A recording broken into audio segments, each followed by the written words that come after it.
ஹரியானாவில் இன்று காலை 7 மணிக்கு சட்டப்பேரவைத் தேர்தலுக்கான வாக்குப்பதிவு தொடங்க உள்ளது. ஹரியானா சட்டப்பேரவைக்கான தேர்தல் இன்று நடைபெறுகிறது. ஜம்மு காஷ்மீர் மற்றும் ஹரியானா சட்டப்பேரவைகளுக்கான தேர்தலை தேர்தல் ஆணையம் அறிவித்தது. இதில் ஜம்மு காஷ்மீர் சட்டப்பேரவைக்கு 3 கட்டங்களாக தேர்தல் நிறைவடைந்தது. இதனைத் தொடர்ந்து 90 உறுப்பினர்களை கொண்ட ஹரியானா சட்டப்பேரவைக்கு இன்று தேர்தல் நடைபெறுகிறது. காலை 7 மணிக்கு தொடங்கும் இந்த தேர்தலில் வாக்களிக்க 2,03,00,000 வாக்காளர்கள் தகுதி பெற்றுள்ளனர். தொடர்ந்து 3வது முறையாக ஆட்சி அமைக்கும் முனைப்பில் இந்த தேர்தலை பாஜக சந்திக்கிறது. அதே நேரம் 10 ஆண்டுகளுக்கு பிறகு ஆட்சி அமைக்க காங்கிரஸ் தீவிரம் காட்டி வருகிறது. பாஜக காங்கிரஸ் இடையே நேரடி போட்டி நிலவும் நிலையில் ஆம் ஆத்மி தனித்து களம் காண்கிறது. இதேபோல இந்திய தேசிய லோக்தளம் கட்சி, பகுஜன் சமாஜ் கட்சியுடனும் ஏஎஸ்பி கட்சியுடன் ஜேஜேபியும் இணைந்து தேர்தலை சந்திக்கின்றன. 2019 தேர்தலில் பெரும்பான்மையை பாஜக பெற முடியாத நிலையில் ஜேஜேபி கட்சியுடன் இணைந்து ஆட்சி அமைத்தது. எனினும் மக்களவை தேர்தலுக்கு முன்னதாக கூட்டணி முறிந்தது. இந்த தேர்தலில் 1031 வேட்பாளர்கள் களத்தில் உள்ளனர். 20,000த்திற்கு மேற்பட்ட வாக்குச்சாவடிகள் அமைக்கப்பட்டுள்ளன. ஜம்மு காஷ்மீர், ஹரியானா தேர்தலில் பதிவாகும் வாக்குகள் வரும் 8ஆம் தேதி எண்ணப்பட உள்ளன. சத்தீஸ்கரில் பாதுகாப்பு படையினர் நடத்திய என்கவுண்டரில் சுமார் 30 நக்சலைட்டுகள் கொல்லப்பட்டனர். சத்தீஸ்கர் மாநிலம் நாராயண்பூர் தண்டேவாடா எல்லைப் பகுதியில் உள்ள அபுச்மத் என்ற இடத்தில் நக்சலைட்டுகள் நடமாட்டம் இருப்பதாக உளவுத்துறைக்கு தகவல் கிடைத்தது. அதன் அடிப்படையில் ஓர்சா மற்றும் பர்சூர் காவல் நிலையங்களுக்கு உட்பட்ட கோவல், நெந்தூர், துல்துளி உள்ளிட்ட கிராமங்களுக்கு பாதுகாப்பு படையினர் விரைந்தனர். நேற்று நண்பகல் சுமார் 1 மணி அளவில் பாதுகாப்பு படையினர் தேடுதல் வேட்டையில் இறங்கிய போது நக்சலைட்டுகள் தரப்பில் இருந்து துப்பாக்கிச் சூட்டை தொடங்கியதாக தெரிகிறது. இதனைத் தொடர்ந்து 2 தரப்பினருக்கும் இடையே நடைபெற்ற கடுமையான மோதலில் சுமார் 30 நக்சலைட்டுகள் கொல்லப்பட்டனர். மேலும் அப்பகுதியில் இருந்து அதிபயங்கர ஆயுதங்களும் பறிமுதல் செய்யப்பட்டன. என்கவுண்டர் நடைபெற்ற இடம் வனப்பகுதி என்பதால் மேலும் சில உடல்கள் கைப்பற்றப்படலாம் என எதிர்பார்க்கப்படுகிறது. சத்தீஸ்கரில் மாவோயிஸ்ட் கிளர்ச்சிக்கு எதிரான போராட்டத்தில் பாதுகாப்பு படையினருக்கு இது மிகப்பெரிய வெற்றியாக கருதப்படுகிறது. கலைஞர் நினைவு கலை வித்தகர் விருதுகளை முதலமைச்சர் வழங்கினார். பாடகி பி. சுசிலா மற்றும் கவிஞர் மு. மேத்தாவிற்கு கலைஞர் நினைவு கலைத்துறை வித்தகர் விருதுகளை முதலமைச்சர் மு. ஸ்டாலின் வழங்கினார். சென்னை தலைமைச் செயலகத்தில் நடந்த நிகழ்ச்சியில் விருது பெற்ற பாடகி பி. சுசிலா முதலமைச்சர் மு. ஸ்டாலினுக்கு வாஞ்சையுடன் கை கொடுத்தார்.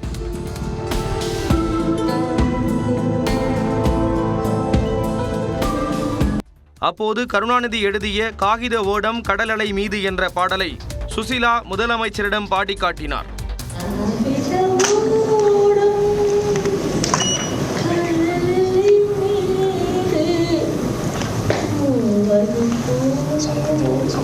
அதேபோல கவிஞர் மு. மேத்தாவிற்கும் கலைஞர் நினைவு கலைத்துறை வித்தகர் விருது வழங்கப்பட்டது. அவர் சிறந்த கலைஞர்களை, சிறந்த அறிஞர்களை அழைத்து அவர்களை பெருமைப்படுத்தி அவர்களை கண்ணியப்படுத்துகிற ஒரு காரியத்தை இன்றைக்கு நம்முடைய தமிழக முதல்வர் அவர்கள் செய்திருக்கிறார்கள். தமிழுக்கு அவர் செய்த பணியாக இந்த பணியை கருதலாம். விருது வழங்கிய முதலமைச்சருக்கு கவிஞர் மு. மேத்தா நன்றியும் தெரிவித்தார். தமிழ்நாடு உடற்கல்வியியல் மற்றும் விளையாட்டு பல்கலைக்கழகத்தின் பட்டமளிப்பு விழாவில் ஆளுநர் ஆர். என். ரவி, துணை முதலமைச்சர் உதயநிதி ஸ்டாலின் ஆகியோர் ஒன்றாக பங்கேற்று பட்டங்களை வழங்கினர். சென்னை சைதாப்பேட்டையில் உள்ள இந்த பல்கலைக்கழகத்தின் 14வது பட்டமளிப்பு விழா நடைபெற்றது. இதில் பல்கலைக்கழகங்களின் வேந்தர் ஆளுநர் ஆர். என். ரவி, பல்கலைக்கழகத்தின் இணைவேந்தரும் அமைச்சருமான உதயநிதி ஸ்டாலின் கலந்து கொண்டு பட்டங்களை வழங்கினர். துணை முதலமைச்சராக பொறுப்பேற்ற பிறகு உதயநிதி ஸ்டாலின் கலந்து கொண்ட முதல் பட்டமளிப்பு விழா இதுவாகும். வழக்கமாக பல்கலைக்கழகங்களின் பட்டமளிப்பு விழாக்களில் இணைவேந்தராக இருக்கக்கூடிய உயர்கல்வித்துறை அமைச்சர் பங்கேற்பர். ஆனால் இது விளையாட்டுத்துறை சார்ந்த பல்கலைக்கழகம் என்பதால் உதயநிதி ஸ்டாலின் இணைவேந்தராக பங்கேற்றார். கடந்த காலங்களில் பல்வேறு பட்டமளிப்பு விழாக்களில் ஆளுநர் ஆர். என். ரவி கலந்து கொள்ளப் போகிற போது உயர்கல்வித்துறை அமைச்சர் பங்கேற்காமல் இருந்து வந்தார். இந்த சூழலில் துணை முதலமைச்சர் உதயநிதி ஸ்டாலின் ஆளுநர் ஆர். என். ரவியுடன் இணைந்து பட்டமளிப்பு விழாவில் கலந்து கொண்டார். சனாதனத்தை அழிப்பேன் என்று கூறுபவர்கள் அழிந்து போவார்கள் என்ற ஆந்திர துணை முதலமைச்சர் பவன் கல்யாணின் கருத்திற்கு பொறுத்திருந்து பார்ப்போம் என்று தமிழ்நாடு துணை முதலமைச்சர் உதயநிதி ஸ்டாலின் பதிலடி கொடுத்துள்ளார். சனாதன தர்மம் கம்ப்ளீட்டா ஒரு வைரஸ் மாதிரி அதை நாங்க நாசம் பண்ணணும் சொல்றாங்க. இது ஞாபகம் வச்சுக்கோங்க. Whoever said this, let me tell you, sir, you cannot wipe out Sanatana Dharma. If anyone tries to wipe out Sanatana Dharma, let me tell you, from the feet of Lord Balaji, you will be wiped out. Pavan Kalyan said, Sanatana Dharma cannot be wiped out. Those who said will be wiped out. Okay, let's wait and see. மதுவிலக்கு மாநாட்டில் திருமாவளவன் தரம் தாழ்ந்து பேசியதாக தமிழிசை சவுந்தரராஜன் விமர்சித்த நிலையில் தரம் தாழ்ந்து பேசவில்லை என்று விடுதலை சிறுத்தைகள் கட்சியின் தலைவர் திருமாவளவன் விளக்கம் அளித்துள்ளார். நியூஸ் 18 தமிழ்நாடு தொலைக்காட்சிக்கு பிரத்யேக பேட்டியளித்த அவர் தனது பேச்சால் தமிழிசை சவுந்தரராஜனின் மனம் புண்பட்டிருந்தால் வருந்துவதாக தெரிவித்துள்ளார். குற்ற உணர்வு என்று எதை சொல்கிறார்? அதற்கு அவர் விளக்கம் சொன்னால் நான் மீண்டும் விளக்கம் சொல்ல தயாராக இருக்கிறேன். அவருக்கு ஏதோ முரண்பாடு, குற்ற உணர்வு, அதனால் போய்விட்டார் என்று சொல்லுகிற போது பொதுமக்கள் என்னவாக அதை புரிந்து கொள்வார்கள்? அதனால் தான் நான் சொன்னேன், உங்களைப் போல் தான் நானும் என்று சொன்னேன். இதில் என்ன தரம் தாழ்ந்து பேசியிருக்கிறேன்? நீங்கள் குடிக்க மாட்டீர்கள், நானும் குடிக்க மாட்டேன், அவ்வளவுதான் நான் சொன்னேன். இதில் தரம் தாழ்ந்து பேசியதாக என்ன இருக்கிறது என்று எனக்கு தெரியவில்லை. இது அவரை காயப்படுத்தியிருந்தால் அதற்காக வருந்துகிறேன். தனக்கு குற்ற உணர்வு இருந்ததாக எதை பற்றி கூறினார் தமிழிசை எனவும் திருமாவளவன் கேள்வி எழுப்பினார். வடகிழக்கு பருவமழை முன்னெச்சரிக்கை நடவடிக்கை தொடர்பாக துணை முதலமைச்சர் உதயநிதி ஸ்டாலின் ஆய்வு நடத்தினார். வடகிழக்கு பருவமழை முன்னெச்சரிக்கை நடவடிக்கை தொடர்பாக துணை முதலமைச்சர் உதயநிதி ஸ்டாலின் ஆய்வு மேற்கொண்டார். வடகிழக்கு பருவமழை அக்டோபர் 3வது வாரத்தில் தொடங்க உள்ளதாக வானிலை ஆய்வு மையம் தெரிவித்துள்ளது. இந்நிலையில் பருவமழையை எதிர்கொள்வதற்காக முன்னெச்சரிக்கை நடவடிக்கைகள் தொடர்பாக சென்னை எழிலகத்தில் மாநில அவசரகால செயல்பாட்டு மையம் இயங்கி வருகிறது. இதனை துணை முதலமைச்சர் உதயநிதி ஸ்டாலின் நேரில் ஆய்வு மேற்கொண்டார். அப்போது தமிழகம் முழுவதும் வெள்ளத்தால் பாதிக்கப்படக்கூடிய பகுதிகளில் அமைக்கப்படும் நிவாரண முகாம்கள், தாழ்வான பகுதிகளில் வசிக்கும் மக்களை முன்கூட்டியே பாதுகாப்பான இடங்களுக்கு அழைத்து வருவதற்கான ஏற்பாடுகள், வெள்ளத்தில் சிக்கிய மக்களை படகுகள் மூலம் மீட்பது உள்ளிட்ட பல்வேறு தகவல்கள் குறித்து அதிகாரிகளிடம் உதயநிதி ஸ்டாலின் கேட்டறிந்தார். கடலோர பகுதிகளில் செய்யப்பட்டுள்ள ஏற்பாடுகள் குறித்தும் அதிகாரிகளிடம் கேட்டறிந்தார். இந்த ஆய்வின் போது வருவாய் மற்றும் பேரிடர் மேலாண்மைத்துறை அமைச்சர் KKSSR ராமச்சந்திரன், வருவாய்த்துறை செயலாளர் அமுதா ஆகியோர் உடனிருந்தனர். சென்னையில் வரும் 10ஆம் தேதிக்குள் அனைத்து கால்வாய்களும் தூர்வாரப்படும் என அமைச்சர் KN நேரு தெரிவித்துள்ளார். வடகிழக்கு பருவமழையை முன்னிட்டு நகராட்சி நிர்வாகம் மற்றும் குடிநீர் வழங்கல் துறை சார்பில் சென்னையில் கொசு ஒழிப்பு பணிக்காக 100 புகை பரப்பும் இயந்திரங்களை களப்பணியாளர்களுக்கு வழங்கும் நிகழ்ச்சி ரிப்பன் மாளிகையில் நடைபெற்றது. இதில் அமைச்சர் KN நேரு, மேயர் பிரியா, மாநகராட்சி ஆணையர் குமரகுருவரன் உள்ளிட்டவர்கள் கலந்து கொண்டனர். நிகழ்ச்சிக்கு பிறகு செய்தியாளர்களிடம் பேசிய அமைச்சர் KN நேரு, வடகிழக்கு பருவமழையை எதிர்கொள்ள தயார் நிலையில் இருப்பதாக கூறினார். பெருநகர சென்னை மாநகராட்சியில் உள்ள 300 சுகாதார மையங்கள் மற்றும் மருத்துவமனையில் மழைக்காலத்திற்கு தேவையான மருந்துகள் கையிருப்பில் உள்ளன. மழைக்காலங்களில் கூடுதலாக மருத்துவ முகாம்கள் நடத்திட நடவடிக்கை எடுக்கப்பட்டிருக்கிறது. கொசு தடுப்பு நடவடிக்கைகள், கொசுக்களால் பரவும் நோய் தடுப்பு பணிக்காக நிரந்தர மற்றும் தற்காலிக பணியாளர்கள் 3368 களப்பணியாளர்கள் பணிபுரிந்து வருகின்றனர். அனைத்து ஆரம்ப சுகாதார நிலையங்கள், நகர நலவாழ்வு மையங்கள் போன்றவற்றில் 3 மாதத்திற்கு தேவையான மருந்துகளை வைத்துக் கொள்ளவும், டெங்கு பாதிப்பு நிலவரங்களை கண்காணிக்கவும் அனைத்து மாவட்ட அதிகாரிகளுக்கும் பொது சுகாதாரத்துறை இயக்குநர் செல்வவிநாயகம் உத்தரவிட்டுள்ளார். தாம் நலம் பெற வாழ்த்திய பிரதமர், ஆளுநர் மற்றும் முதலமைச்சர் MK ஸ்டாலின் உள்ளிட்டோருக்கு நடிகர் ரஜினிகாந்த் நன்றி தெரிவித்துள்ளார். உடல்நலக் குறைவால் சென்னை அப்போலோ மருத்துவமனையில் செப்டம்பர் 30ஆம் தேதி இரவு ரஜினிகாந்த் அனுமதிக்கப்பட்டார். அவரது தமனியில் இருந்த வீக்கத்துக்கு ஸ்டென்ட் பொருத்தி சிகிச்சையும் அளிக்கப்பட்டது. இதனையடுத்து மருத்துவமனையில் இருந்து வியாழக்கிழமை இரவு அவர் டிஸ்சார்ஜ் செய்யப்பட்டு வீடு திரும்பினார். இந்நிலையில் தனது எக்ஸ் பக்கத்தில் பதிவு வெளியிட்டுள்ள அவர், தன் மீது அக்கறை கொண்டு உடல்நலம் குறித்து விசாரித்த பிரதமர் மோடிக்கு நன்றி என குறிப்பிட்டுள்ளார். தமிழ்நாடு ஆளுநர் RN ரவிக்கும் நன்றி கூறியுள்ள ரஜினி, முதலமைச்சர் MK ஸ்டாலினுக்கும் தனது நன்றியை தெரிவித்துள்ளார்.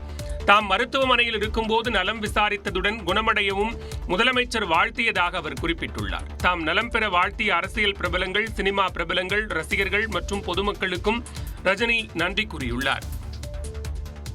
தனக்கு சிகிச்சை எடுக்க வேண்டியிருப்பதாக 40 நாட்களுக்கு முன்பே ரஜினி கூறியிருந்ததாக கூலி படத்தின் இயக்குனர் லோகேஷ் கனகராஜ் தெரிவித்துள்ளார். யூடியூபர்ஸ் ஆகட்டும், மீடியா ஆகட்டும், அதாவது ரெக்வஸ்ட்டாக மட்டுமே வச்சுக்கிறேன். யாரையும் பேனிக் பண்ணாதீங்க, யாரையும் ஏதாவது ஒன்று எழுதி பேனிக் பண்ணாதீங்க. ஏதாவது வேணும்னா இப்போ எங்களை ரீச் பண்ண பாருங்க. நடிகர் ரஜினிகாந்த் பற்றி கூலி திரைப்பட இயக்குனர் லோகேஷ் கனகராஜ் சென்னை விமான நிலையத்தில் அளித்த பேட்டி இது. லோகேஷ் கனகராஜ் இயக்கத்தில் ரஜினி நடித்து வரும் திரைப்படம் கூலி. இந்த படத்தின் இயக்குனரான லோகேஷ் கனகராஜ் சென்னை விமான நிலையத்தில் செய்தியாளர்களை சந்தித்தார். அப்போது பேசிய அவர், கூலி படத்தின் படப்பிடிப்பு பாதி முடிந்துவிட்டது என்றார். மருத்துவ சிகிச்சை இருப்பதாக ரஜினி முன்பே கூறியதால் அவர் நடிக்கும் காட்சிகள் கடந்த மாதம் 28ஆம் தேதிக்குள் படமாக்கி முடிக்கப்பட்டது என்றார். இப்போ 10 நாள் பிரேக், ஏன்னா சாருக்கான அந்த ப்ராசஸ்னால. ஸோ திருப்பி அக்டோபர் 15th ஷூட் ஆரம்பிக்கணுங்கிறது தான், இதுதான் ஸ்கெட்யூல். நடிகர் விஜய் சினிமாவில் நடிக்க வேண்டும் என்பதுதான் தனது ஆசை என்று கூறிய லோகேஷ், விஜயின் நோக்கம் வேறு ஒரு இடத்தில் இருப்பதாகவும் நடிகர் விஜய்க்கு வாழ்த்துக்கள் என்றும் கூறினார். அரசியல் என்றால் என்னவென்று தெரியுமா என்று நம்மை நோக்கி எழுப்பப்படும் கேள்விக்கு தாவேக மாநாடு பதிலளிக்கும் என்று அக்கட்சியின் தலைவர் நடிகர் விஜய் தெரிவித்துள்ளார். மாநாட்டுக்காக பந்தக்கால் நடப்பட்டுள்ள நிலையில் விஜய் விடுத்துள்ள அறிக்கையில் தமிழக வெற்றிக் கழகம் மற்ற அரசியல் கட்சிகளைப் போல சாதாரண இயக்கம் அல்ல என்று குறிப்பிட்டுள்ளார். இவர்களுக்கு அரசியல் என்றால் என்னவென்று தெரியுமா, களத்தில் தொடர்ச்சியாக நின்று வென்று காட்ட இயலுமா என்று ஏகப்பட்ட கேள்விகளை நம் மீது வீசுவதில் அதீத விருப்பம் கொண்டவர்களாக சிலர் இருப்பதாக விமர்சித்துள்ள விஜய், இந்த மாநாட்டை வெற்றிகரமாக நடத்தி காட்டும் போதுதான் தமிழக வெற்றிக் கழகம் ஏதோ பெயருக்கு அரசியலுக்கு வந்த கட்சி அல்ல என்பது அவர்களுக்கு புரியும் என்று கூறியுள்ளார். வீறு கொண்டு அரசியல் களத்தில் வெற்றி காணப் போகின்ற கட்சி என்பதை நம்மை எடைபோடுபவரும் இனிமேல் புரிந்து கொள்வார்கள் என்றும் கூறியுள்ளார். அரசியல் களத்தில் வேகமாக இருப்பது எவ்வளவு முக்கியமோ அதைவிட விவேகமாக இருப்பது என்றும் யதார்த்தமாக இருப்பதை விட எச்சரிக்கையுடன் களமாடுவது அவசியம் என்றும் அறிவுறுத்தியுள்ளார். மேலும் வி சாலை எனும் வெற்றி சாலையில் விரைவில் சந்திப்போம் என்றும் தொண்டர்களுக்கு எழுதியுள்ள கடிதத்தில் விஜய் குறிப்பிட்டுள்ளார்.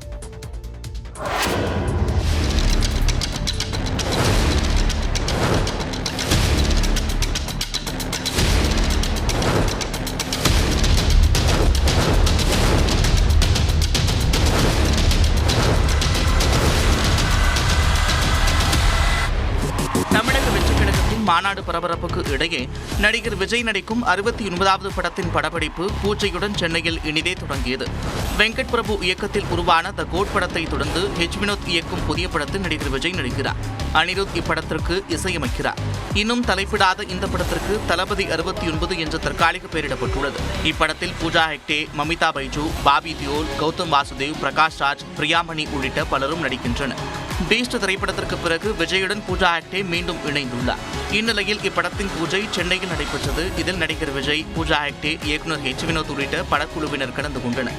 வேட்டி சட்டையுடன் நடிகர் விஜய் கலந்து கொண்டிருந்தது அவரது ரசிகர்களை வெகுவாக கவர்ந்தது. அரசியல் கட்சியை தொடங்கியுள்ள நடிகர் விஜய் இதுவே தனது கடைசி படம் என்று ஏற்கனவே அறிவித்திருப்பதால் அவர்களது ரசிகர்கள் மத்தியில் பெரும் எதிர்பார்ப்பை ஏற்படுத்தியுள்ளது.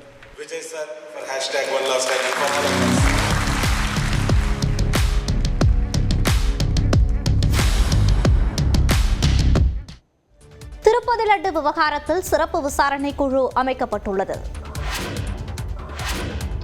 திருப்பதி லட்டு தயாரிக்க விலங்கு கொழுப்பு பயன்படுத்தப்பட்ட விவகாரத்தில் சிறப்பு விசாரணை குழுவை அமைத்தது உச்சநீதிமன்றம். திருப்பதி லட்டு தயாரிக்க விலங்கு கொழுப்பு பயன்படுத்தியதாக எழுந்த குற்றச்சாட்டு தொடர்பாக பல்வேறு மனுக்கள் உச்சநீதிமன்றத்தில் தாக்கல் செய்யப்பட்டிருந்தன. இந்த மனுக்கள் நீதிபதிகள் PR கவாய், KV விஸ்வநாதன் அமர்வில் விசாரணைக்கு வந்தது. அப்போது இந்த விவகாரம் தொடர்பாக ஆந்திர மாநில அரசு அமைத்துள்ள சிறப்பு விசாரணை குழுவிற்கு பதிலாக புதிய சிறப்பு விசாரணை குழுவை அமைத்து நீதிபதிகள் உத்தரவிட்டனர். அதில் 2 CBI அதிகாரிகள், 2 ஆந்திர மாநில காவல்துறை அதிகாரிகள் மற்றும் இந்திய உணவு பாதுகாப்பு மற்றும் தர நிர்ணய ஆணைய பிரதிநிதி ஆகியோர் குழுவில் இடம் பிடித்துள்ளனர். இந்த விசாரணை குழுவை CBI இயக்குநர் கண்காணிப்பார் என்றும் உத்தரவிட்டனர். கோடிக்கணக்கான பக்தர்களின் உணர்வு மற்றும் நம்பிக்கையை கருத்தில் கொண்டு இந்த முடிவு எடுக்கப்பட்டதாக கூறிய நீதிபதிகள் நீதிமன்றத்தை அரசியலுக்கான களமாக பயன்படுத்த அனுமதிக்க முடியாது என்றும் காட்டமாக தெரிவித்தனர். Supreme Court has ordered for the independent SIT constituted by 2 from CBI, 2 from State Police and 1 from Food Safety Authority. And Supreme Court has disposed of the petition by commenting that if there will be anything you can again approach the court while during pendency of the investigation. Tirupati laddu விவகாரத்தில் சிறப்பு விசாரணை குழு அமைக்கப்பட்டிருப்பதற்கு ஆந்திர முதலமைச்சர் சந்திரபாபு நாயுடு வரவேற்பு தெரிவித்துள்ளார். இதேபோன்று திருப்பதி தேவஸ்தானமும் வரவேற்பு தெரிவித்துள்ளது. திருப்பதி ஏழுமலையான் கோவிலில் வருடாந்திர பிரம்மோற்சவ விழா கொடியேற்றத்துடன் கோலாகலமாக தொடங்கியது. பிரம்மோற்சவத்தையொட்டி வண்ண விளக்குகள் மற்றும் தோரணங்களால் திருப்பதி ஏழுமலையான் கோவில் முழுவதும் ஜொலித்தது. வரும் 12ஆம் தேதி வரை இந்த விழா நடைபெற உள்ளது. கொடியேற்றத்தை முன்னிட்டு அனந்தன், சக்கரத்தாழ்வார், சேனை முதல்வன் ஆகிய உற்சவர்களின் மாட வீதி ஊர்வலம் நடைபெற்றது. அதனைத் தொடர்ந்து கருடன் படம் வரையப்பட்ட மஞ்சள் கொடி தங்க கொடி மரத்தில் ஏற்றப்பட்டது. கொடியேற்றத்தை தொடர்ந்து திருப்பதி ஏழுமலையான் கோவிலுக்கு சென்ற ஆந்திர முதலமைச்சர் சந்திரபாபு நாயுடுவுக்கு தேவஸ்தான அர்ச்சகர்கள் பரிவட்டம் கட்டி மரியாதை செலுத்தினர். பின்னர் ஆந்திர அரசு சார்பில் ஏழுமலையானுக்கு பட்டு வஸ்திரங்களை சந்திரபாபு நாயுடு காணிக்கையாக வழங்கினார். ஏழுமலையானை வழிபட்ட சந்திரபாபு நாயுடுவுக்கு தேவஸ்தானம் சார்பில் தீர்த்த பிரசாதங்கள் வழங்கப்பட்டன. வருடாந்திர பிரம்மோற்சவம் தொடங்கியுள்ளதால் திருமலையே விழாக்கோலம் பூண்டுள்ளது.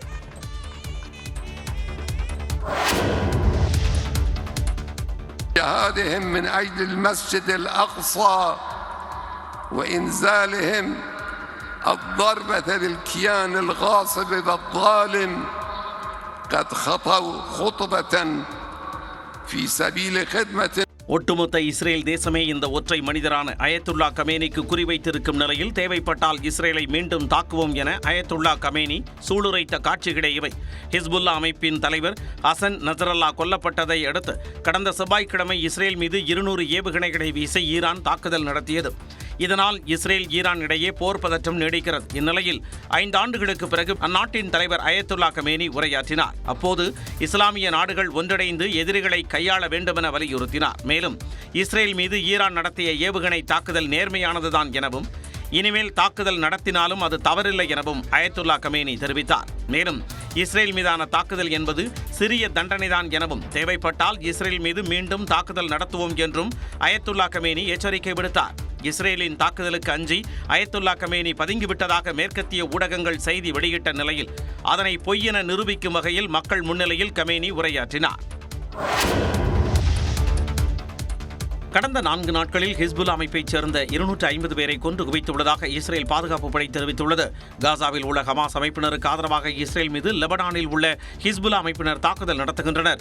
இதற்கு பதிலடியாக லெபனான் மீது இஸ்ரேல் பாதுகாப்பு படையினர் அதிரடி தாக்குதலை மேற்கொண்டு வருகின்றனர்.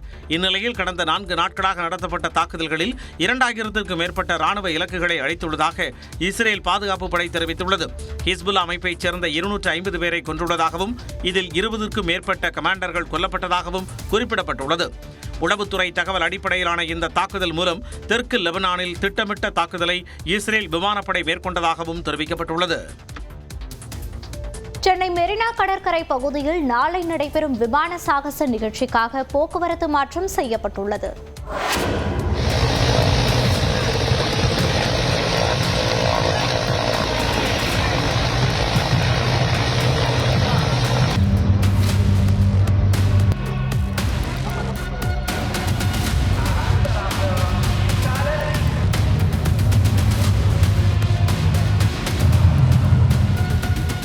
இந்த காட்சிகள் எடுக்கப்பட்ட இடம் போர் மேகம் சூழ்ந்த இஸ்ரேலோ லெபனானோ அல்ல.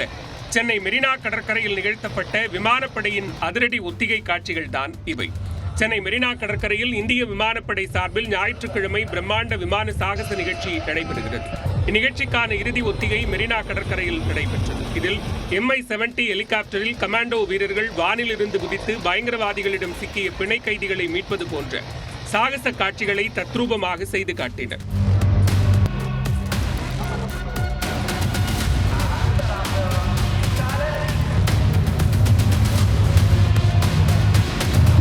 அதேபோன்று சட்டாக் ரக ஹெலிகாப்டர்களில் 8000 அடி உயரத்தில் இருந்து பாராசூட் மூலம் குதித்து தேசிய கொடியை ஏந்தியபடி விமானப்படை வீரர்கள் சாகசத்தில் ஈடுபட்டனர்.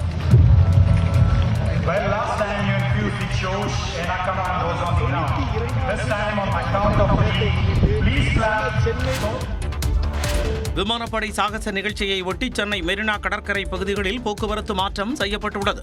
அதன்படி விமான சாகச நிகழ்ச்சி நடைபெறும் ஞாயிற்றுக்கிழமை அன்று காமராஜர் சாலையில் காந்தி சிலை முதல் போர் நினைவு சின்னம் வரை வாகன போக்குவரத்திற்கு அனுமதியில்லை. திருவான்மையூரில் இருந்து காமராஜர் சாலை வழியாக பாரிமுனை செல்பவர்கள் அதனை தவிர்த்துவிட்டு சர்தார் பட்டேல் சாலை, காந்தி மண்டப சாலை, அண்ணா சாலை வழியாக பாரிமுனை செல்ல அறிவுறுத்தப்பட்டுள்ளது. அதேபோல பாரிமுனையில் இருந்து திருவான்மையூர் செல்பவர்களும் அண்ணா சாலை, தேனாம்பேட்டை, காந்தி மண்டபம் வழியாக செல்ல அறிவுறுத்தப்பட்டுள்ளது. அண்ணா சிலையில் இருந்து புறப்படும் மாநகர பேருந்துகள் வாலாஜா சாலை, திருவல்லிக்கேணி பிரதான சாலை, ஐசவ் சந்திப்பு, RK சாலை, மந்தவழி மற்றும் மயிலாப்பூர் வழியாக திருப்பிவிடப்படும் எனவும் சென்னை போக்குவரத்து காவல்துறை தெரிவித்துள்ளது. ஞாயிற்றுக்கிழமை காலை 7 மணி முதல் மாலை 4 மணி வரை காமராஜர் சாலை, அண்ணா சாலை, சாந்தோம் நெடுஞ்சாலை, RK சாலை, கத்தீட்ரல் சாலை, வாலாஜா சாலையில் கனரக வாகன போக்குவரத்திற்கு தடை விதிக்கப்பட்டுள்ளது. போர்ஸ்கோர்ஸ் சாலை, லூப் சாலை, மாநில கல்லூரி, ராணிமேரி கல்லூரி, லேடி வெலிங்டன் கல்லூரி, சென்ட் பீட்ஸ் பள்ளி வளாகம், கலங்கரை விளக்கம் சாலை, கலைவாணர் அரங்கம், ஓமந்தூரார் மருத்துவமனை வளாகம், தீவுத்திடல், PWD மைதானத்தில் வாகனங்கள் நிறுத்தத்திற்கு ஏற்பாடு செய்யப்பட்டுள்ளதாக போக்குவரத்து காவல்துறை தெரிவித்துள்ளது. காலை 9:30 மணிக்கு முன்னதாக வாகன நிறுத்தங்களுக்கு வருமாறும் அறிவுறுத்தப்பட்டுள்ளது. சென்னையில் ஞாயிற்றுக்கிழமை நடைபெறும் விமான சாகச நிகழ்ச்சிகளை காண வரும் பொதுமக்களின் வசதிக்காக சிறப்பு பேருந்துகள் இயக்கப்படும் என்று மாநகர போக்குவரத்து கழகம் அறிவித்துள்ளது. இதன்படி சென்னையின் பல்வேறு பகுதிகளில் இருந்தும் அண்ணா சதுக்கத்திற்கு வழக்கமாக இயக்கப்படும் 120 பேருந்துகளுடன் கூடுதலாக 75 பேருந்துகள் இயக்கப்படும் என அறிவிக்கப்பட்டுள்ளது. அரசினர் பூங்கா மெட்ரோ ரயில் நிலையம் மற்றும் டிஎம்எஸ் மெட்ரோ ரயில் நிலையங்களில் இருந்து 25 சிற்றுந்துகள் இயக்கப்பட உள்ளன. அரசினர் பூங்கா மெட்ரோ ரயில் நிலையத்தில் இருந்து சென்னை பல்கலைக்கழகம் வரை 3 நிமிட இடைவெளியில் சிற்றுந்துகளும், டிஎம்எஸ் மெட்ரோ ரயில் நிலையத்தில் இருந்து டாக்டர் ராதாகிருஷ்ணன் சாலையில் உள்ள விஎம் தெரு வரை 2 நிமிட இடைவெளியிலும் ஒட்டுமொத்தமாக 25 சிற்றுந்துகள் இயக்கப்பட உள்ளதாக அறிவிக்கப்பட்டுள்ளது.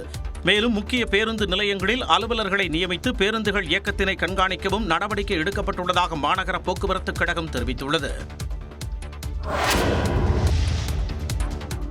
இந்தியாவிலேயே வேறு எந்த மாநிலத்திலும் இல்லாத வகையில் விளையாட்டுத்துறைக்கு அதிக நிதியை தமிழ்நாடு அரசு ஒதுக்கி வருவதாக துணை முதலமைச்சர் உதயநிதி ஸ்டாலின் தெரிவித்துள்ளார். முதலமைச்சர் கோப்பைக்கான மாநில அளவிலான விளையாட்டுப் போட்டிகளை சென்னை நேரு விளையாட்டு அரங்கில் துணை முதலமைச்சரும் விளையாட்டுத்துறை அமைச்சருமான உதயநிதி ஸ்டாலின் தொடங்கி வைத்தார். பாராலிம்பிக்கில் வெள்ளிப்பதக்கம் வென்ற துளசிமதி, மும்முனை தாண்டுதல் வீரர் பிரவீன் சுத்திரவேல் ஆகியோர் ஜோதியை ஏற்றி வைத்தனர். நாடாளுமன்ற சட்டமன்ற உறுப்பினர்கள் குழு புகைப்படம் எடுத்துக்கொள்ள இருக்கிறார்கள்.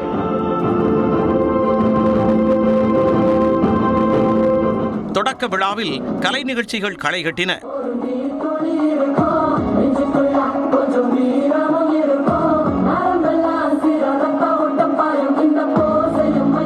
விழாவில் பேசிய உதயநிதி ஸ்டாலின் துணை முதலமைச்சராக தான் கையெழுத்திட்ட முதல் கோப்பு குறித்து தெரிவித்தார். துணை முதலமைச்சர் ஆன பிறகு, அந்த பொறுப்பை ஏற்ற பிறகு நான் கையெழுத்திட்ட முதல் கோப்பு இந்த முதலமைச்சர் கோப்பை விளையாட்டு போட்டிக்கானதுதான்.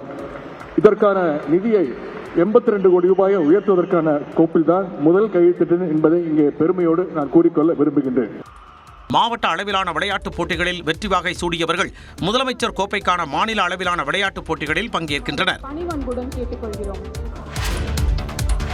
உலகக்கோப்பை மகளிர் T20 போட்டி தொடரில் தனது முதல் லீக் போட்டியிலேயே நியூசிலாந்து அணியிடம் இந்திய அணி தோல்வியடைந்தது. மகளிர் T20 கிரிக்கெட் போட்டிகள் கடந்த 3ஆம் தேதி தொடங்கி நடைபெற்று வருகின்றன. இந்நிலையில் இந்திய மகளிர் அணியின் முதல் லீக் போட்டி துபாயில் நேற்றிரவு நடைபெற்றது. டாஸ் வென்ற நியூசிலாந்து முதலில் பேட்டிங் செய்தது. இந்திய வீராங்கனைகள் வீசிய பந்துகளை எதிரணி வீராங்கனைகள் பதம் பார்த்தனர்.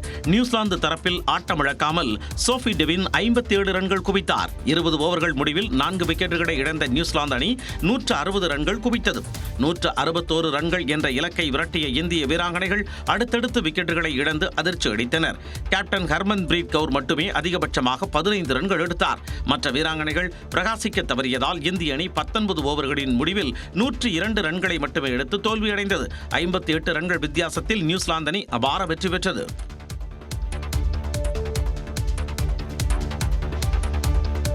மதுரையில் கனமழையால் 50க்கும் மேற்பட்ட மரங்கள் சாய்ந்து விழுந்து போக்குவரத்து நெரிசல் ஏற்பட்டது. மதுரையில் காலை முதல் வானம் மேகமூட்டத்துடன் காணப்பட்ட நிலையில் மாலையில் கோரிப்பாளையம், சிம்மக்கல் பகுதிகளில் சூறைக்காற்றுடன் கனமழை பெய்தது.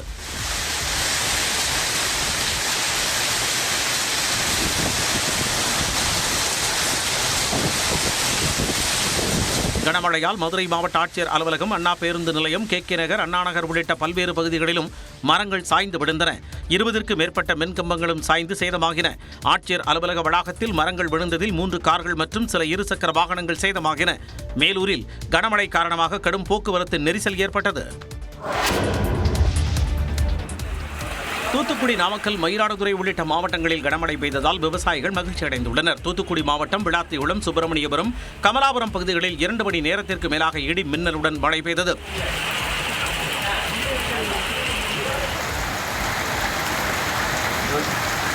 மயிலாடுதுறை மாவட்டத்திலும் இடி மின்னலுடன் கனமழை வெளுத்து வாங்கியது. இதனால் சம்பா சாகுபடி செய்த விவசாயிகள் மகிழ்ச்சி அடைந்தனர்.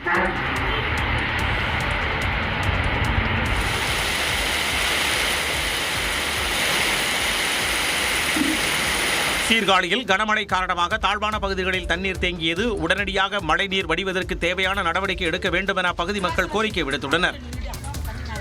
நாமக்கல் மாவட்டம் திருச்செங்கோடு மற்றும் அதன் சுற்றுவட்டார பகுதிகளான கொல்லப்பட்டி, குமரமங்கலம், கைலாசம்பாளையம், தோக்கவாடி, மண்டக்காபாளையத்திலும் மழை பெய்து மண் குளிர்ந்ததால் மக்கள் மகிழ்ச்சி அடைந்தனர்.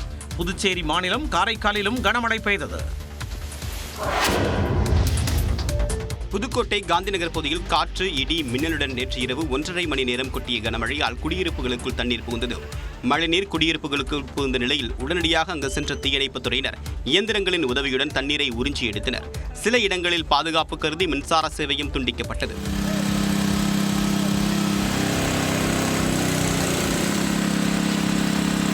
கடலூரிலும் கனமழை கொட்டியது. நெல்லிக்குப்பம், ரெட்டிச்சாவடி, பன்ருட்டி, நெய்வேலி, வடலூர் உள்ளிட்ட பகுதிகளில் இரவில் மழை கொட்டியது.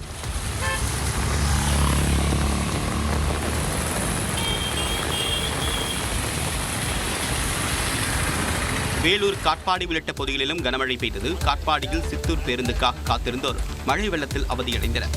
ஆம்பூரில் தேசிய நெடுஞ்சாலை மேம்பாடு பணிகள் காரணமாக மழைநீர் கால்வாய் வசதி முறையாக இல்லாததால் மழை வெள்ளம் அதிக அளவில் தேங்கியது. அந்த வழியாக சென்ற வாகனங்களில் சில பழுதாகியும் தத்தளித்தும் சென்றன.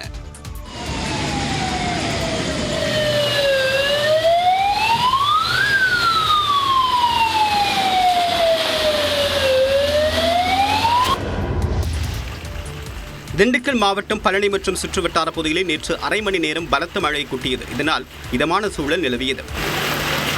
திருவாரூர் மாவட்டத்தில் 1 மணி நேரம் கனமழை கொட்டியது. போதிய தண்ணீர் இல்லாமல் அவதிப்பட்டு வந்த விவசாயிகளுக்கு இந்த மழை பேருதவியாக அமைந்தது. திருவண்ணாமலை மாவட்டம் ஆரணி மற்றும் சுற்றுவட்டார பகுதிகளில் கனமழை கொட்டியதால் விவசாயிகள் மகிழ்ச்சி அடைந்தனர்.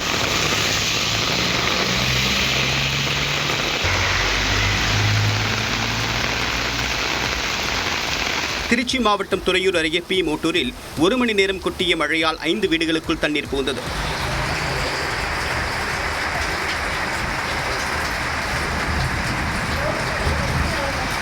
தஞ்சாவூர் மாவட்டம் உரத்தநாடு, பாபநாசம், ஐயம்பேட்டை உள்ளிட்ட பகுதிகளில் 1 மணி நேரத்திற்கும் அதிகமாக மழை பெய்தது.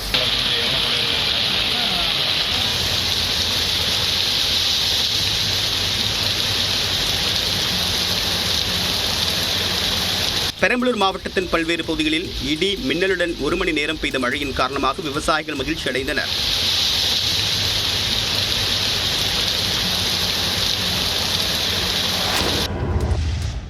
தூத்துக்குடி புத்தக திருவிழாவில் நியூஸ் 18 தமிழ்நாடு தொலைக்காட்சி சார்பில் அறம் பேசு என்ற கருத்தரங்க நிகழ்ச்சி இன்று நடைபெறவுள்ளது. தூத்துக்குடியில் 5வது புத்தக திருவிழா மாவட்ட நிர்வாகம் சார்பில் தொடங்கியுள்ளது. இதனை அமைச்சர்கள் தங்கம் தென்னரசு, கீதா ஜீவன் மற்றும் MP கனிமொழி ஆகியோர் தொடங்கி வைத்தனர். சந்திரப்பேரி பகுதியில் நடைபெறும் புத்தக கண்காட்சி வருகின்ற 13ஆம் தேதி வரை நடைபெறவுள்ளது. இந்த நிலையில் புத்தக திருவிழாவில் நியூஸ் 18 தமிழ்நாடு தொலைக்காட்சி சார்பில் அறம் பேசு என்ற கருத்தரங்கு நிகழ்ச்சி இன்று மாலை 6 மணிக்கு நடைபெறவுள்ளது.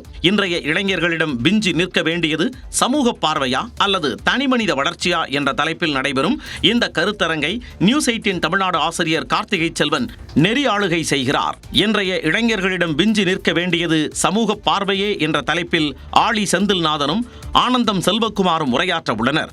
தனிமனித வளர்ச்சி என்ற தலைப்பில் ஓய்வு பெற்ற IAS அதிகாரி பாலச்சந்திரனும் இந்திரகுமார் தேரடி ஆகியோரும் பேச உள்ளனர். தூத்துக்குடியில் புத்தக திருவிழாவின் 2ஆம் நாளில் பல்வேறு கலை நிகழ்ச்சிகள் நடைபெற்றன. தூத்துக்குடி சந்திரப்பேரி பகுதியில் வரக்கூடிய 13ஆம் தேதி வரை புத்தக கண்காட்சி நடைபெறவுள்ளது. புத்தக திருவிழாவின் 2ஆம் நாளான நேற்று மாணவர்களின் பல்வேறு கலை நிகழ்ச்சிகளுக்கு ஏற்பாடு செய்யப்பட்டிருந்தது.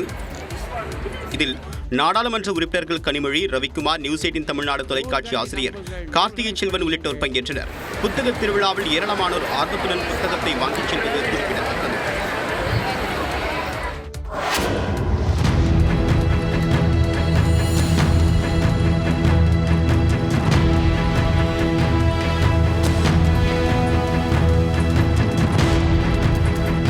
மகளின் அந்தரங்க புகைப்படங்களை இணையதளத்தில் வெளியிடுவதாக போலியாக வந்த தொலைபேசி மிரட்டலை நம்பி ஆக்ராவில் ஆசிரியை நெஞ்சுவலி ஏற்பட்டு உயிரிழந்த சம்பவம் சோகத்தை ஏற்படுத்தியுள்ளது. உத்தரப்பிரதேச மாநிலம் ஆக்ராவைச் சேர்ந்த மாலதி வெர்மா அங்குள்ள அரசு பெண்கள் பள்ளியில் ஆசிரியையாக பணியாற்றி வந்தார்.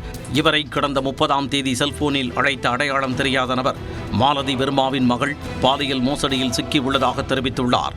மேலும் அவரது மகளின் அந்தரங்க புகைப்படங்களை சமூக வலைத்தளங்களில் பதிவேற்றம் செய்யாமல் இருக்க 1 லட்சம் ரூபாய் கேட்டு ஒரு செல்போன் எண்ணை கொடுத்துள்ளார்.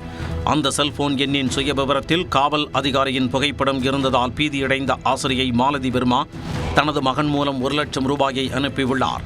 இதனையடுத்து பணம் அனுப்பப்பட்ட தொலைபேசி எண் பாகிஸ்தான் நாட்டைச் சேர்ந்தது என்பதை அவரது மகன் கண்டறிந்தார்.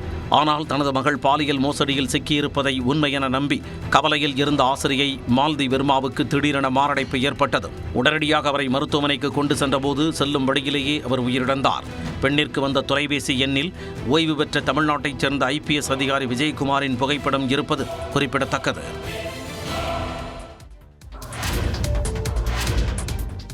வழக்கறிஞர் பி வில்சனிடம் கண்ணியக்குறைவாக நடந்து கொண்ட நீதிபதி ஆர் சுப்பிரமணியனுக்கு எதிராக உச்சநீதிமன்ற தலைமை நீதிபதி மற்றும் சென்னை உயர்நீதிமன்ற தலைமை நீதிபதியிடம் வழக்கறிஞர் சங்கங்கள் சார்பாக புகார் அளிக்கப்பட்டுள்ளது.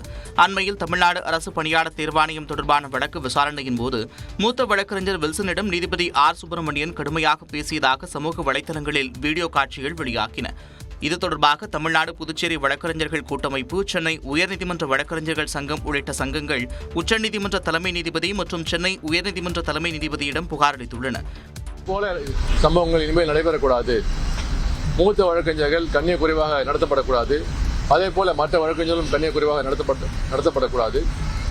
அதில் உயர்நீதிமன்ற மதுரை அமர்வில் நீதிபதி ஆர் சுப்பிரமணியன் மூத்த வழக்கறிஞர் பி வில்சனை நோக்கி கண்ணியக்குறைவான வார்த்தைகளை பயன்படுத்தியதாக புகார் கூறப்பட்டுள்ளது.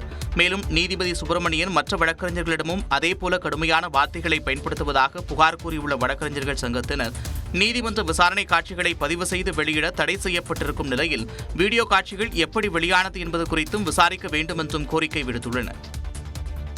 மோசடி வழக்கில் தாவேக்கு நிர்வாகி ஒருவர் கைது செய்யப்பட்டு சிறையில் அடைக்கப்பட்டுள்ளார். கரூர் அருகே ஆசிரியையின் சொத்து ஆவணங்களை வாங்கி மோசடி செய்ததுடன் கொலை மிரட்டல் விடுத்த விஜயின் தாவேகா நிர்வாகி கைது செய்யப்பட்டுள்ளார். குடித்தலையை அடுத்த கோட்டைமேடு பகுதியைச் சேர்ந்தவர் ராஜா. இவர் குடித்தலை சட்டமன்ற தொகுதியின் தமிழக வெற்றிக்கழக உறுப்பினர் சேர்க்கை குழு நிர்வாகியாக இருக்கிறார். இவருக்கும் குச்சிப்பாடி ஊராட்சி ஒன்றிய தொடக்கப்பள்ளி இடைநிலை ஆசிரியையான சங்கீதாவுக்கும் பழக்கம் ஏற்பட்டுள்ளது. வங்கியில் கடன் பெற்று கார் வாங்கி கொடுப்பதாக கூறி ஆதார் அட்டை, சம்பள ரசீது, வங்கி கணக்கு பரிவர்த்தனை உள்ளிட்ட ஆவணங்களை சங்கீதாவிடம் ராஜா பெற்றுள்ளார். காலதாமதமாகி வந்ததால் தனக்கு கார் வேண்டாம் என கூறி ஆவணங்களை சங்கீதா திரும்ப கேட்டதால் பின்னர் தருவதாக ராஜா கூறியிருக்கிறார். ஆனால் அடுத்த மாதம் முதல் வங்கி கணக்கில் இருந்து 19,600 ரூபாய் கார் கடன் பெற்றதற்கான முதல் தவணை தொகை எடுக்கப்பட்டதால் சங்கீதா அதிர்ச்சியடைந்தார். இதுகுறித்து கேட்டதற்கு ராஜா கொலை மிரட்டல் விடுத்ததால் குளித்தலை காவல் நிலையத்தில் புகார் அளித்தார். இதையடுத்து ஆவணங்களை பயன்படுத்தி ஹோண்டா கார் வாங்கி மோசடி செய்த ராஜாவை குளித்தலை காவல்துறையினர் கைது செய்து சிறையில் அடைத்தனர். தாவைக்கா மாநாடு நடைபெறவுள்ள நிலையில் விஜய் கட்சி நிர்வாகி ஒருவர் மோசடி வழக்கில் கைதானது அப்பகுதி மக்களிடையே அதிர்ச்சியை ஏற்படுத்தியுள்ளது. ஆயுத பூஜை மற்றும் தொடர் விடுமுறையை ஒட்டி வரும் 9 மற்றும் 10ஆம் தேதிகளில் பல்வேறு பகுதிகளில் இருந்து சிறப்பு பேருந்துகள் இயக்கப்படும் என்று அரசு போக்குவரத்து கழகம் அறிவிப்பு வெளியிட்டுள்ளது.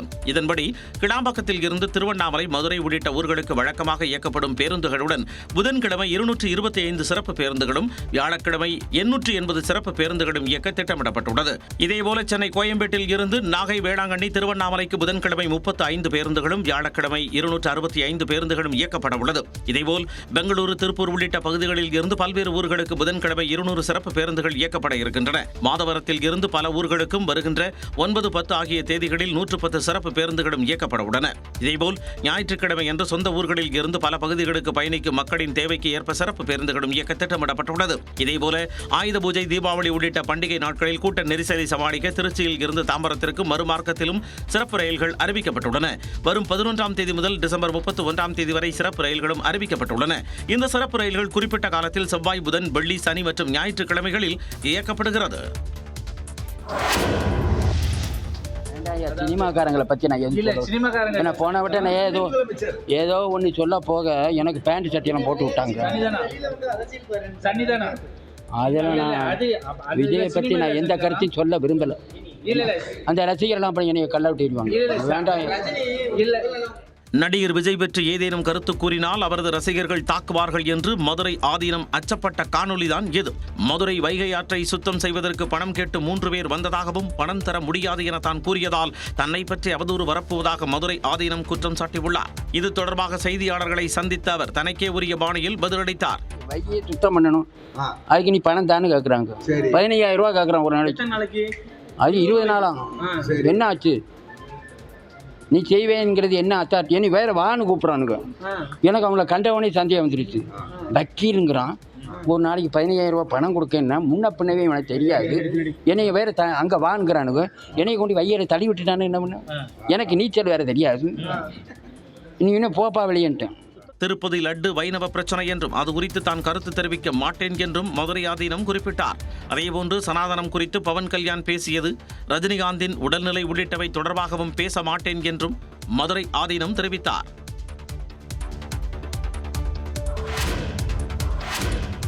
நிதி நிறுவன மோசடி வழக்கில் கைது செய்யப்பட்ட தேவநாதன் யாதவின் பிணை மனுவை சென்னை சிறப்பு நீதிமன்றம் 2வது முறையாக தள்ளுபடி செய்தது. சென்னை மயிலாப்பூரில் செயல்பட்டு வந்த தி மயிலாப்பூர் இந்து பெர்மனன்ட் ஃபண்ட் நிதி நிறுவனத்தில் முதலீடு செய்த 144 முதலீட்டாளர்களிடம் 24 கோடி 50 லட்சம் ரூபாய் மோசடி செய்ததாக அந்நிறுவனத்தின் இயக்குநர் தேவநாதன் உள்ளிட்ட 6 பேரை பொருளாதார குற்றப்பிரிவு காவலர்கள் கைது செய்தனர். இந்த வழக்கில் பிணை கோரி தேவநாதன் உட்பட 3 பேர் தாக்கல் செய்த மனுக்களை ஏற்கனவே சிறப்பு நீதிமன்றம் தள்ளுபடி செய்த நிலையில் மீண்டும் பிணை கோரி தேவநாதன் உள்ளிட்ட 5 பேர் தாக்கல் செய்த மனு சிறப்பு நீதிமன்றத்தின் பொறுப்பு நீதிபதி என் வெங்கடபரதன் முன்பு விசாரணைக்கு வந்தது.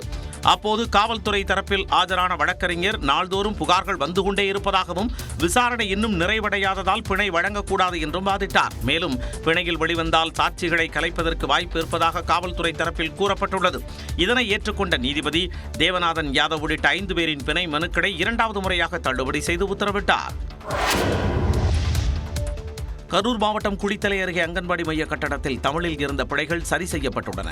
குளித்தலையை அடுத்த கீழக்குட்டப்பட்டியில் கடந்த 2ஆம் தேதி புதிய அங்கன்வாடி மைய கட்டடம் திறக்கப்பட்டது. அப்போது அங்கன்வாடி மையத்தினுள் வரையப்பட்டிருந்த தேச தலைவர்கள் மற்றும் பழங்கள், தமிழ், ஆங்கில மாதங்களின் பெயர்கள் பெரும் பிழைகளுடன் எழுதப்பட்டிருந்ததால் பொதுமக்களும் தமிழ் ஆர்வலர்களும் அதிர்ச்சியடைந்தனர்.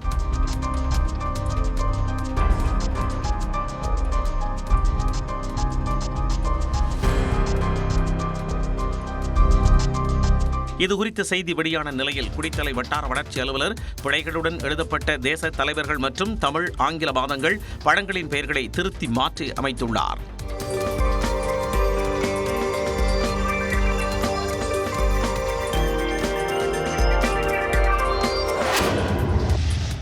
ஈரோடு மாவட்டத்தில் எலி காய்ச்சலின் பாதிப்பு அதிகரித்து வருவதால் மக்கள் அச்சமடைந்துள்ளனர். ஈரோடு மாவட்டம் அந்தியூரை அடுத்த அம்மாப்பேட்டை பூனாட்சி பகுதியில் தனியார் தொழிற்சாலையின் கட்டுமானத்திற்காக வட மாநிலங்களில் இருந்து புலம்பெயர்ந்த தொழிலாளர்கள் 100க்கும் மேற்பட்டோர் வந்து வேலை செய்து வருகின்றனர். அவர்களில் 5 பேருக்கு காய்ச்சல் ஏற்பட்டுள்ளது. பரிசோதனையில் பிபின்குமார், பரணித்தர் ஆகிய 2 பேருக்கு எலி காய்ச்சல் இருப்பது உறுதி செய்யப்பட்டதால் அவர்கள் சிகிச்சைக்காக பவானி அரசு மருத்துவமனையில் சேர்க்கப்பட்டனர். இதனைத் தொடர்ந்து புலம்பெயர் தொழிலாளர்கள் பணிபுரிந்து வரும் பகுதியில் மருத்துவக் குழுவினர் நோய் தடுப்பு நடவடிக்கைகளை மேற்கொண்டு வருகின்றனர். அந்தியூர் பகுதியில் எலி காய்ச்சலால் சில தினங்களுக்கு முன்பு சிறுவன் உயிரிழந்த நிலையில் தற்பொழுது 3 பேர் எலி காய்ச்சலுக்காக சிகிச்சை பெற்று வருகின்றனர். இதனால் ஈரோடு மாவட்டத்தில் எலி காய்ச்சல் வேகமாக பரவி வருகிறதா என பொதுமக்கள் மத்தியில் அச்சம் ஏற்பட்டுள்ளது.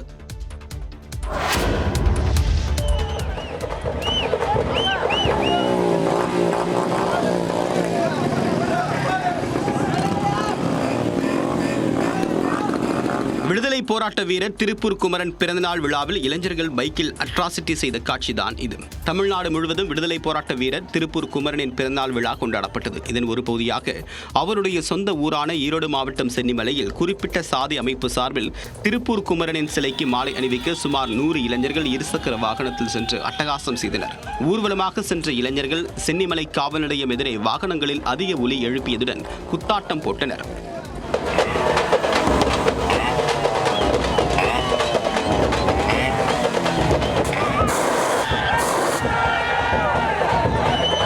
வழக்கமாக தீரன் சின்னமலையின் பிறந்தநாள் விழாவில் இளைஞர்கள் இருசக்கர வாகனங்களில் பேரணியாக சென்று அத்துமீறலில் ஈடுபடுவர். தற்போது திருப்பூர் குமரனின் பிறந்தநாள் விழாவிலும் இளைஞர்களின் அத்துமீறல் அதிகரித்திருப்பதாக அந்த பகுதி மக்கள் வேதனை தெரிவித்துள்ளனர்.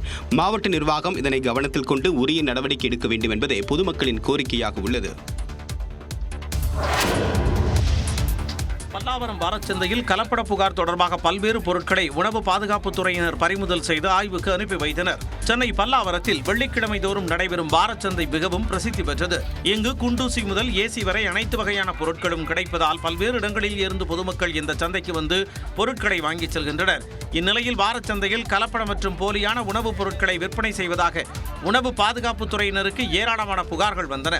இதையடுத்து பல்லாவரம் வாரச்சந்தையில் காவல்துறையினர் பாதுகாப்புடன் உணவு பாதுகாப்புத்துறை அதிகாரிகள் ஆய்வு நடத்தினர். அப்போது உணவுப் பொருட்களான நெய், தேன், ஊறுகாய், அப்பளம், பிஸ்கட் உள்ளிட்ட உணவுப் பொருட்களை விற்பனை செய்யும் கடைகளில் ஆய்வு மேற்கொண்டனர். அப்போது கலப்பட நெய், கலப்பட தேன், கலர்பொடி கலந்த அப்பளம் மற்றும் காலாவதியான உணவுப் பொருட்களை உணவு பாதுகாப்புத்துறை அதிகாரிகள் கண்டறிந்தனர். இதனையடுத்து கலப்பட நெய், தேன் உள்ளிட்ட உணவுப் பொருட்களை அதிகாரிகள் பறிமுதல் செய்து ஆய்வகத்திற்கு அனுப்பி வைத்தனர். உணவு பாதுகாப்பு விதிமுறைகளை மீறி உணவுப் பொருட்களை விற்பனை செய்வதை தவிர்க்க வேண்டும் என்று வியாபாரிகளுக்கு அதிகாரிகள் எச்சரிக்கை விடுத்தனர். சென்னை உட்பட 11 மாவட்டங்களுக்கு முதன்மை கல்வி அலுவலர்கள் நியமிக்கப்பட்டுள்ளனர். பிற்போக்கு பேச்சாளர் மகாவிஷ்ணு சென்னை அரசு பள்ளிகளில் சர்ச்சையாக பேசியது பூதாகரமான நிலையில் சென்னை மாவட்ட முதன்மை கல்வி அலுவலராக இருந்த மார்ஸ் தஞ்சை சரபோஜி நூலகத்திற்கு பணியிட மாற்றம் செய்யப்பட்டார். இந்நிலையில் சென்னை உட்பட 11 மாவட்டங்களுக்கு முதன்மை கல்வி அலுவலர்களை பள்ளிக் கல்வி இயக்குநர் நியமித்துள்ளார். அதன்படி திருவாரூர் மாவட்ட முதன்மை கல்வி அலுவலராக இருந்த புகழேந்தி சென்னைக்கு மாற்றப்பட்டுள்ளார். இதேபோல் மதுரைக்கு ரேணுகா, ராமநாதபுரத்திற்கு சின்னராஜு, திருப்பத்தூருக்கு புண்ணியகோட்டி, திண்டுக்கல்லுக்கு உஷா, ராணிப்பேட்டைக்கு சரஸ்வதி நியமிக்கப்பட்டுள்ளனர். இதேபோல ஈரோடு மாவட்ட முதன்மை கல்வி அலுவலராக சுப்பாராவும், பெரம்பலூருக்கு முருகம்மாள், கரூருக்கு சுகானந்தம், விருதுநகருக்கு மதன்குமார், தஞ்சாவூருக்கு அண்ணாதுரையும் நியமிக்கப்பட்டிருக்கின்றனர். சென்னை மதுரவாயிலில் தனியார் கல்லூரி மாணவர் மீது சக மாணவர்கள் கொலைவெறி தாக்குதலில் ஈடுபட்ட காட்சிதான் இது. கல்லூரி முடிந்து மாணவர்கள் அனைவரும் வீட்டிற்கு புறப்பட்டனர். அப்போது கல்லூரிக்கு வெளியே உள்ள சாலையில் நடுவே ஒரு மாணவரை 10க்கும் மேற்பட்ட மாணவர்கள் சேர்ந்து அடித்து உதைத்ததால் பரபரப்பு ஏற்பட்டது. மாணவர்களின் வெறிச்செயலை பார்த்து வாகன ஓட்டிகள் அதிர்ச்சி அடைந்தனர். இந்த சம்பவம் தொடர்பாக மதுரவாயல் காவல் நிலைய போலீசார் விசாரணை நடத்தி வருகின்றனர். வாகனத்தை நிறுத்துவது தொடர்பாக ஏற்பட்ட மோதலை தொடர்ந்து மாணவர் மீது தாக்குதல் நடத்தப்பட்டதாக முதற்கட்ட விசாரணையில் தெரியவந்துள்ளது. அனைத்து அரசு ஆரம்ப சுகாதார நிலையங்கள் மற்றும் அரசு மருத்துவமனைகளில் டிபிடி தடுப்பூசி தட்டுப்பாடின்றி கிடைக்க நடவடிக்கை எடுக்க வேண்டும் என்று முதலமைச்சரை அதிமுக பொதுச் செயலாளர் எடப்பாடி பழனிசாமி வலியுறுத்தியுள்ளார். 1.5 முதல் 5 வயது குழந்தைகளுக்கு டிபிடி என்ற தடுப்பூசிகள் ஆரம்ப சுகாதார நிலையங்களில் போடப்படுகின்றன. இந்நிலையில் குறிப்பிட்ட தடுப்பூசி கடந்த 2 மாதங்களாக தட்டுப்பாடாக உள்ளதாக செய்திகள் வருவதாகவும், தடுப்பூசி போட குழந்தைகளுடன் தாய்மார்கள் சென்று ஏமாற்றத்துடன் திரும்புவதாக செய்திகள் வருவதாகவும் எடப்பாடி பழனிசாமி தன்னுடைய எக்ஸ் பதிவில் குறிப்பிட்டிருக்கிறார். அரசு மருத்துவமனைகளை நம்பி இருக்கக்கூடிய ஏழை மக்களின் உயிரோடு விளையாடுவதை தற்போதைய அரசு வாடிக்கையாக கொண்டிருப்பதாகவும், பிஞ்சு குழந்தைகளின் நலத்தோடு விளையாடுவதை அதிமுக சார்பில் கண்டிப்பதாகவும் எடப்பாடி பழனிசாமி குறிப்பிட்டுள்ளார். மதுபோதையில் சாலையின் மையப்பகுதியில் படுத்து உறங்கி போக்குவரத்திற்கு இடையூறு செய்த நபரால் பரபரப்பு ஏற்பட்டது. ராமநாதபுரம் மாவட்டம் பரமக்குடியில் மதுரை ராமேஸ்வரம் தேசிய நெடுஞ்சாலையில் மதுபோதையில் வந்த நபர் திடீரென சாலையின் நடுவே படுத்து அட்டகாசம் செய்தார். பிறகு எதிரே வரும் பேருந்துகளையும் வழிமறித்து தொந்தரவு செய்தார். இதனால் வாகன ஓட்டிகளுக்கு கடும் இடையூறு ஏற்பட்டது.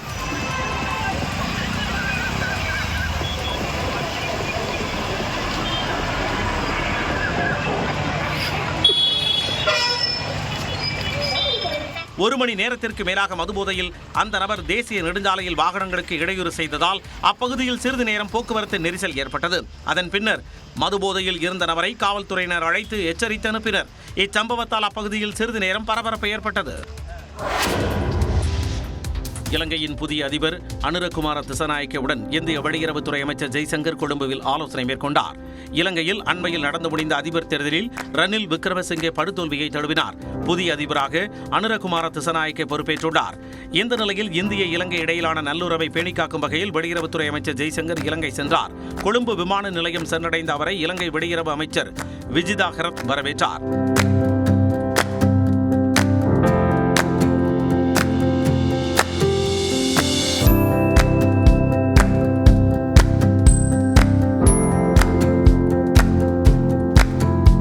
தொடர்ந்து அந்நாட்டின் அதிபர் மாளிகைக்கு சென்ற ஜெய்சங்கர் அங்கு புதிதாக பொறுப்பேற்றுள்ள அதிபர் அனுரகுமார திசநாயக்கவை சந்தித்து பேச்சுவார்த்தை நடத்தினார். அப்போது மீன்வளம், பாதுகாப்பு உள்ளிட்ட விவகாரங்கள் குறித்த ஆலோசனை நடத்தப்பட்டதாகவும், இலங்கையின் பொருளாதார மீட்பு நடவடிக்கைக்கு இந்தியா உதவும் என்று ஜெய்சங்கர் உறுதியளித்ததாகவும் எக்ஸ் தளத்தில் இலங்கை அதிபர் பதிவிட்டுள்ளார்.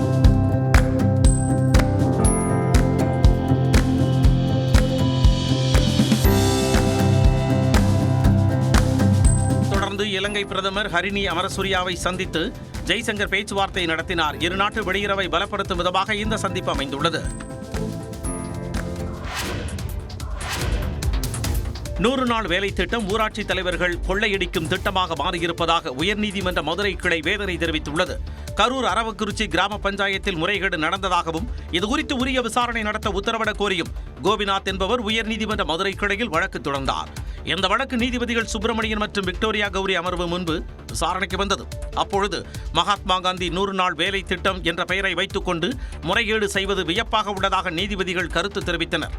100 நாள் வேலை திட்டத்தை அமல்படுத்துவதில் உயர் அதிகாரிகள் முதல் அலுவலர்கள் வரை முறையாக கண்காணிப்பது இல்லை எனவும் வேதனை தெரிவித்தனர். 100 நாள் வேலை திட்டத்தை ஊராட்சி தலைவர்கள் கொள்ளையடிக்கும் திட்டமாக பயன்படுத்துவதாகவும், நீதிபதிகள் காட்டமாக விமர்சித்தனர். இதனையடுத்து புகார் தொடர்பாக கரூர் மாவட்ட ஆட்சியர் மற்றும் ஊழல் தடுப்பு பிரிவு டிஎஸ்பி பதிலளிக்க நீதிபதிகள் உத்தரவிட்டனர்.